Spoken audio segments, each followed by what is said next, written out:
Hello guys, ചെമ്പനീർ പൂവിൻ്റെ ഇന്നത്തെ episode റിവ്യൂയിലേക്ക് സ്വാഗതം. ഈ റിവ്യൂ ഇഷ്ടപ്പെടുകയാണെങ്കിൽ ഒന്ന് ലൈക്ക് ചെയ്ത് സബ്സ്ക്രൈബ് ചെയ്ത് സപ്പോർട്ട് ചെയ്യണേ. ചന്ദ്രമതി വിശന്നിട്ട് ഒരു പഴം കഴിക്കാനായിട്ട് അടുക്കളയിലോട്ട് വരുന്നുണ്ട്. ആ സമയത്താണ് അടുക്കളയിൽ എന്തോ സൗണ്ട് കേൾക്കുന്നത്.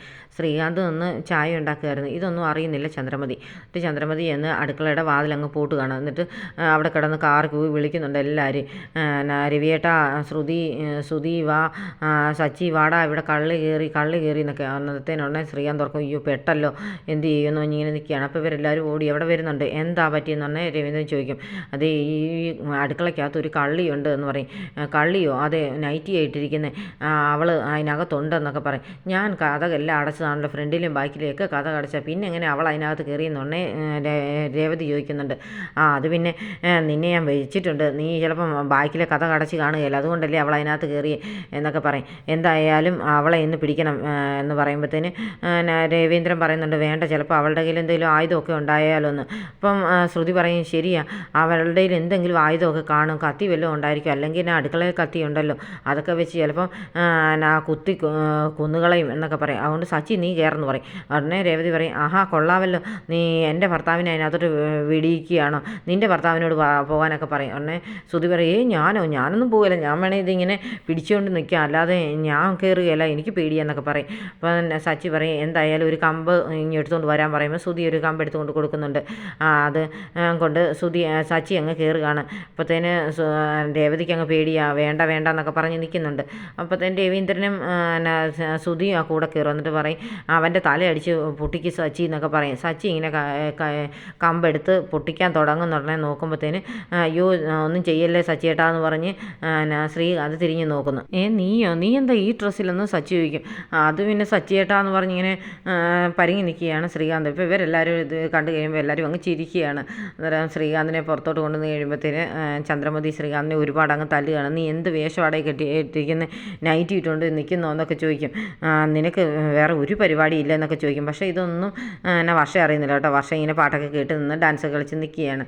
അപ്പം ചന്ദ്രമതി ഒത്തിരി തല്ലുന്നുണ്ട് ശ്രീകാന്തിനെ. എന്നിട്ട് പറയും, ഞാൻ ഇങ്ങനെയൊന്നും നിന്നെ പ്രതീക്ഷിച്ചില്ലായിരുന്നടാ എന്നൊക്കെ പറഞ്ഞ് നിൽക്കുമ്പോഴത്തേന് വർഷം ഇത് കേട്ടോണ്ട് ഇറങ്ങി ഓടി വരുവാണ്. ചന്ദ്രമതി ശ്രീകാന്തിനെ തല്ലുന്നതിനിടെ പറയുന്നുണ്ട്, എടാ ഞാൻ 3 സിംഹക്കുട്ടികളെ പോലെയുള്ള ആൺകുട്ടികളെ പ്രസവിച്ച്, അല്ലാതെ ഇതുപോലെ വേഷം കിട്ടുന്ന പെൺപിള്ളേരെയൊന്നും അല്ല ഞാൻ ഇങ്ങനെ പ്രസവിച്ചിട്ടിരിക്കുന്നത്, നാണക്കേടുണ്ടാക്കരുതടാ എന്നൊക്കെ പറയുമ്പോഴത്തേന് വർഷം അങ്ങോട്ട് വന്നിട്ട് ചോദിക്കുന്നുണ്ട്, എന്താ ആൻറ്റി ഇങ്ങനെയൊക്കെയെന്ന്. അപ്പോൾ ഇവരെല്ലാവരും തിരിഞ്ഞു നോക്കുമ്പോഴത്തേന് വർഷ ശ്രീകാന്തിൻ്റെ മുണ്ടും ടീഷർട്ടൊക്കെ ഇട്ട് നിൽക്കുന്നത്. അപ്പോൾ ഇവരെല്ലാവരും അങ്ങ് ഒന്നുകൂടെ അങ്ങ് ചിരിക്കുന്നുണ്ട് കേട്ടോ. അപ്പം വർഷം ഇതൊന്നും നോക്കാതെ കൂളായിട്ട് ഇറങ്ങി വരും. അപ്പം ചന്ദ്രമതി ഉടനെ വർഷയുടെ മുണ്ടൊക്കെ താത്തിടുന്നുണ്ട്. എനിക്ക്, നീ എന്താ ഇങ്ങനെ ഒരു വേഷത്തിലെന്ന് നിൽക്കുക, അത് എൻ്റെ ഡ്രസ്സ് ശ്രീകാന്തിനെ കൊണ്ട് ഞാൻ ഐഡിയിപ്പിച്ചത്, അതുപോലെ തന്നെ ശ്രീകാന്തിൻ്റെ ഡ്രസ്സ് ഞാനും ഇട്ടു, എന്നോട് ഇഷ്ടമുണ്ടെങ്കിൽ ഈ ഡ്രസ്സ് ഇട്ടുകൊണ്ട് പോയി ഒരു ചായ എടുത്തുകൊണ്ട് വരാൻ ഞാനാ പറഞ്ഞു വിട്ടെന്നൊക്കെ പറയും. നീ എന്ത് കോപ്രായമൊക്കെ ഈ കാണിക്കുന്നു ചോദിക്കും.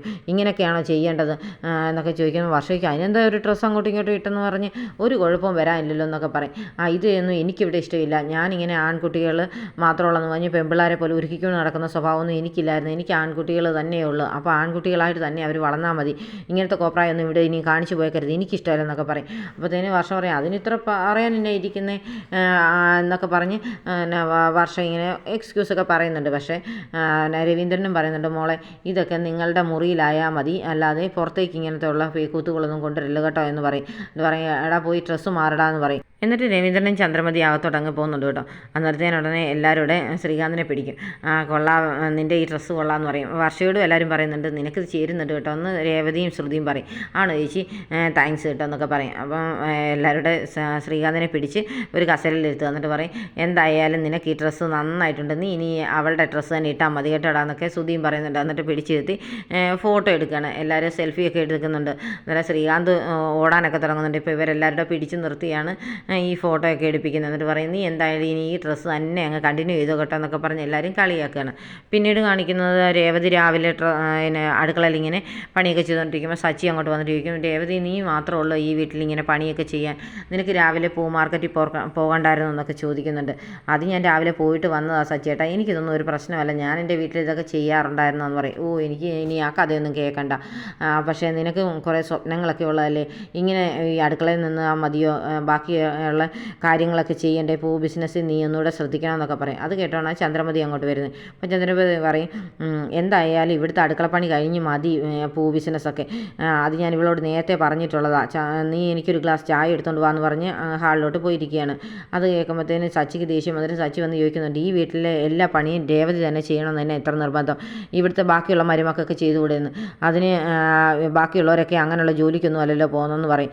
അതൊന്നും ശ്രദ്ധിക്കേണ്ട, ഈ വീട്ടിൽ എല്ലാവരും രാവിലെ ജോലിക്ക് ഇറങ്ങി പോകുന്നവരാണ്, അപ്പം രേവതി മാത്രം വീട്ടിലെ പണി ചെയ്തിട്ട് പോകണമെന്ന് പറയുന്നത് ശരിയല്ലല്ലോ എന്ന് പറയും. ഉടനെ രേവതി പറയും, അമ്മയോട് എന്തും പറഞ്ഞിട്ട് കാര്യമില്ല സച്ചിയേട്ടാ, ഇനി ഒന്നും പറയണ്ട എന്ന് പറയും.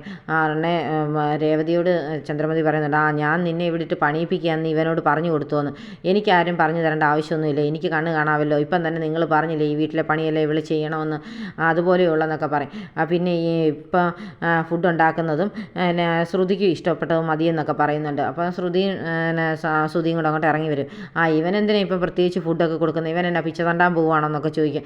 അമ്പലത്തിൻ്റെ മുമ്പിൽ പോയിരുന്ന് പിച്ച തെണ്ടിയ കാരണമല്ലേ ഇപ്പം വലിയ ബിസിനസ്സുകാരനായെന്നൊക്കെ ചോദിച്ച് ഇവരിങ്ങനെ അങ്ങോട്ടും ഇങ്ങോട്ടൊക്കെ വരുന്നൊക്കെ പറഞ്ഞ് വഴക്കൊക്കെ ഉണ്ടാക്കുന്നുണ്ട്. ആ സമയത്ത് രവീന്ദ്രൻ ഇങ്ങോട്ട് കയറി വരും. അപ്പോൾ രവീന്ദ്രനോട് ശ്രുതി എന്ന് പരാതിയൊക്കെ പറയുന്നുണ്ട്. അപ്പോൾ സച്ചി നീ രാവിലെ തുടങ്ങിയോ എന്നൊക്കെ ചോദിച്ച് വഴക്ക് പറയുന്നുണ്ട് രവീന്ദ്രൻ. ഉടനെ ചന്ദ്രമതി പറയും, എന്തൊക്കെയാണെന്ന് പറഞ്ഞാലും ഇവക്ക് ഇഷ്ടമുള്ള ഫുഡ് ഉണ്ടാക്കി കൊടുത്താൽ മതി, ഇവനാണെങ്കിൽ അവരോട് അസൂയയാന്നൊക്കെ പറയും. അസൂയ ഉണ്ടായിട്ടാണോ സച്ചിയേട്ടൻ ഇപ്പം ഈ ബിസിനസ്സിൻ്റെ കാര്യം ഇവിടെ വന്ന് പറഞ്ഞത്, സച്ചിയേട്ടൻ പറഞ്ഞുകൊണ്ടല്ലേ ഈ ബിസിനസ് ഇവർ ചെയ്യുന്നതെന്നൊക്കെ രേവതിയും പറയുന്നുണ്ട്. ഉടനെ ചന്ദ്രമതി എന്ന് ശ്രുതിയുടെ കൈ പിടിച്ചിട്ട് ചോദിക്കുന്നുണ്ട്, മോളെ നിനക്ക് എന്താ രാവിലെ ബ്രേക്ക്ഫാസ്റ്റിന് വേണ്ടതെന്ന്. അപ്പോഴത്തേന് രേവതിക്ക് ഒരു പണി കൊടുക്കാമല്ലോ എന്ന് വിചാരിച്ച ഉടനെ ശ്രുതി പറയുന്നുണ്ട്, എനിക്ക് വെജിറ്റബിൾ ബിരിയാണി മതി ആൻറ്റീന്ന്. അത് കേട്ടല്ലോ, ശ്രുതിമോക്ക് വെജിറ്റബിൾ ബിരിയാണി മതി, രേവതി നീ അത് ഉണ്ടാക്കണമെന്ന് പറയും. അതിനിവിടെ അതിനെല്ലാം ഉണ്ടാക്കാനുള്ള പച്ചക്കറിയൊന്നും ഇരിപ്പില്ല എന്നുടനെ രേവതി പറയും, അത് നന്നായല്ലോ, ഇനിയിപ്പോൾ എന്താണല്ലോ അത് മേടിക്കണ്ടേ എന്ന് പറയും. അത് നീ പോയി മേടിച്ചോണ്ട് വന്നാൽ മതി എന്ന് ഉടനെ ചന്ദ്രമതി പറയും, അതൊന്നും ഈ കുട്ടിയെ കൊണ്ട് മേടിപ്പിക്കാൻ പറ്റത്തില്ല എന്ന് രവീന്ദ്രൻ പറയുന്നുണ്ട്. എന്തായാലും ഇവൻ്റെ ഭാര്യയ്ക്ക് വെജിറ്റബിൾ ബിരിയാണി തിന്നണമെന്ന് ആഗ്രഹം തോന്നിയ സ്ഥിതിക്ക് ഈ പച്ചക്കറിയിൽ ഇവൻ പോയി മേടിച്ചാൽ മതി എന്നുടനെ സച്ചി പറയും, ഞാനൊരു ബിസിനസ് മാൻ ആകാനുള്ളതല്ലേ എന്നൊക്കെ ചോദിക്കും. എടാ ഇതൊക്കെ ബിസിനസ്സിൻ്റെ ഭാഗമാണെന്ന് പറയും. അത് പലചരക്കടയല്ലല്ലോ ഞാൻ നടത്തുന്നതെന്നൊക്കെ പറയുമ്പോഴത്തേന് സച്ചി പറയുന്നുണ്ട്, എടാ പലചരക്കടയിലാണെങ്കിലും പോയി സാധനമൊക്കെ മേടിച്ചും കൊടുത്തുമൊക്കെ പറയുമ്പോഴാണ് നമ്മൾ ഈ ബിസിനസ്സൊക്കെ പഠിക്കുന്നത്, നീ അതിന് വേണ്ടി പോയേ പറ്റത്തുള്ളൂ എന്ന് പറയും. എന്നാൽ ഞാൻ പോകാം എന്നൊക്കെ പറഞ്ഞ് നിൽക്കുകയാണ്. എന്നിട്ട് പറയും, പൈസ ഇല്ലല്ലോ എന്ന് പറഞ്ഞ് അച്ഛൻ്റെ നേരെ കൈ നീട്ടുകയാണ് ശ്രുതി. എന്നെ പറയും, പൈസയും ഇല്ലേ, നീ പോയി പൈസ എടുത്തുകൊണ്ട് വാന്ന് പറഞ്ഞ് ഉടനെ ശ്രുതിയെ പറഞ്ഞു വിടുന്നുണ്ട്. എന്നാൽ ശ്രുതി പോയി പൈസ എടുത്തുകൊണ്ട് കൊടുക്കും. എന്തൊക്കെയാണ് മേടിക്കേണ്ടതെന്ന് പറയുമ്പോഴത്തേന് ലിസ്റ്റൊക്കെ പറഞ്ഞു കൊടുക്കുന്നുണ്ട് ശ്രുതിയെ. അന്നേരത്തേന് ശ്രുതി അത് മറന്നു പോവുകയാണ്. ഇച്ചിരി അങ്ങോട്ട് നീങ്ങിയിട്ട് വീണ്ടും ചോദിക്കുന്നുണ്ട്, എന്തൊക്കെയാണ് മേടിക്കേണ്ടത് ശ്രുതിന്ന്. അന്നേരത്തേന് ശ്രുതി പറഞ്ഞു കൊടുത്തിട്ട് പറയും, ഞാൻ അല്ലെങ്കിൽ മെസ്സേജ് അയച്ചോളാം അവിടെ ചെന്നിട്ടെന്ന് പറയും. എന്നാൽ ശരി എന്ന് പറഞ്ഞ് ഇറങ്ങി പോവുകയാണ് ശ്രുതിയെ. അന്നേരത്തേന് സച്ചിക്ക് സന്തോഷമാകുന്നുണ്ട്. രേവതിക്കിട്ട് പണി കൊടുക്കാൻ നിന്നവർക്കിട്ട് തിരിച്ച് പണി കൊടുത്തതിൻ്റെ സന്തോഷത്തിൽ ഇങ്ങനെ നിൽക്കുന്ന സച്ചിയെ കാണിച്ചുകൊണ്ടാണ് ഇന്നത്തെ എപ്പിസോഡ് അവസാനിക്കുന്നത്.